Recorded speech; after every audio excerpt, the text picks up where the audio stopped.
Dalam masa yang sama, kita ingin melihat adakah situasi COVID-19 di Malaysia terkawal atau sejauh mana rakyat itu kekal patuh kepada kawalan kendiri.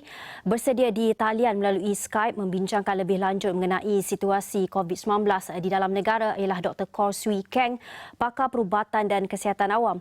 Dr. Kor, boleh Dr. Kor jelaskan sejauh mana Doktor melihat penularan jangkitan COVID-19 dalam negara ketika ini? Adakah kita memang dalam keadaan terkawal? Malaysia sekarang mengalami fasa-fasa pertama untuk gelombang kedua. Gelombang pertama kita boleh katakan di antara bulan Mac dengan bulan April, Mei, lebih kurang 3 bulan tu semasa PKP fasa pertama tu.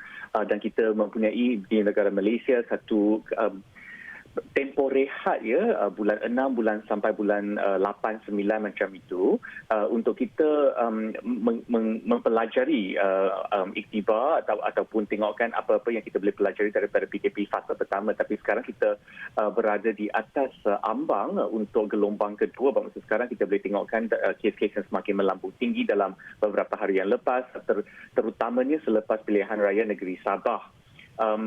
Adakah keadaan masih terkawal? Kita boleh katakan lebih kurang terkawal, tetapi pandemik COVID-19 ni kalau kita tengokkan di negara-negara lain, kalau kita tidak kekal berwaspada dan mengamalkan kawalan kendiri dan juga mempunyai keputusan daripada pihak kerajaan yang kita boleh katakan mesti dah tegas untuk menguatkuasakan segala SOP yang telah pun ditetapkan oleh Kementerian Kesihatan. Kalau kita tidak berwaspada, maka gelombang itu mungkin akan tidak terkawal, tetapi buat masa sekarang kita boleh katakan keadaan sekarang lebih kurang terkawal. Ya. Doktor, pada pandangan doktor, apakah perlu untuk kerajaan memanggil semua yang pulang dari Sabah untuk menjalani ujian swab, bukan hanya mereka yang pulang pada 27 September itu sahaja? Yang usaha untuk memanggil semua orang yang balik daripada negeri Sabah untuk menjalankan ujian swab tu mungkin tidak perlu, tetapi kita harus mencari cara yang lebih tepat untuk kita memanggil mereka yang pulang daripada kawasan berisiko tinggi ataupun merupakan kontak rapat ataupun merupakan golongan berisiko tinggi juga.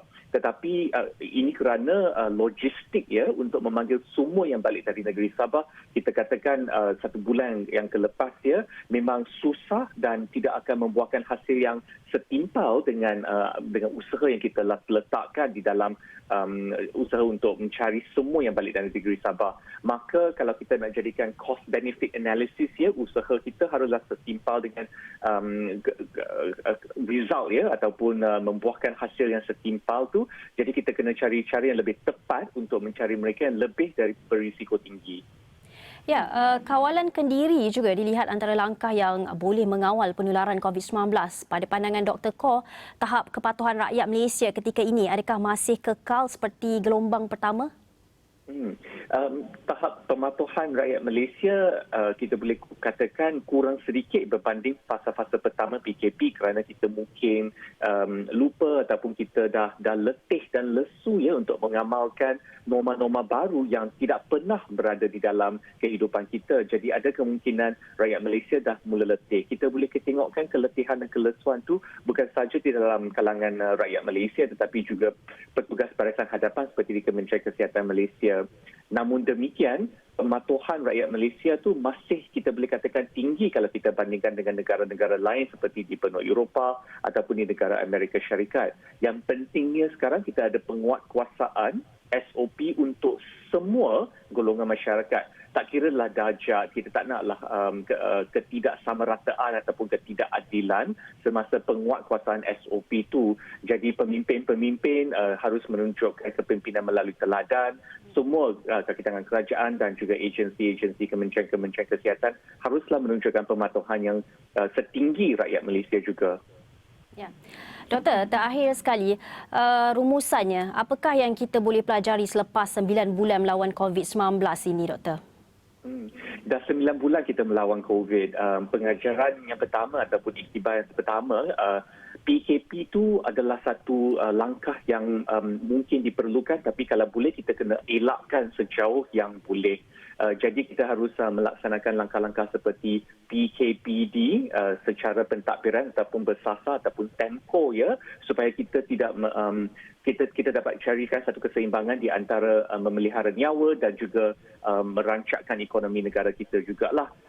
So kalau boleh PKP tu memang kita katakan sebagai last resort ya, pilihan terakhir untuk kita membendung wabak, dan kita harus laksanakan segala langkah-langkah yang kita boleh untuk mengelakkan PKP sejauh yang mungkin. Yang tu pengajaran yang pertama. Pengajaran yang kedua adalah penting untuk semua agensi kerajaan dan kementerian kerajaan untuk membantu usaha-usaha Kementerian Kesihatan, kerana kalau kita bergantung sahaja kepada kaki tangan Kementerian Kesihatan mungkin tidak mencukupi untuk kita membendung wabak ni. Maka Kementerian Pendidikan Tinggi misalnya, Kementerian Pendidikan Tinggi, Kementerian Dalam Negeri dan sebagainya haruslah bergabung tenaga mereka untuk menyokong Kementerian Kesihatan. Yang itulah iktibar kita yang kedua.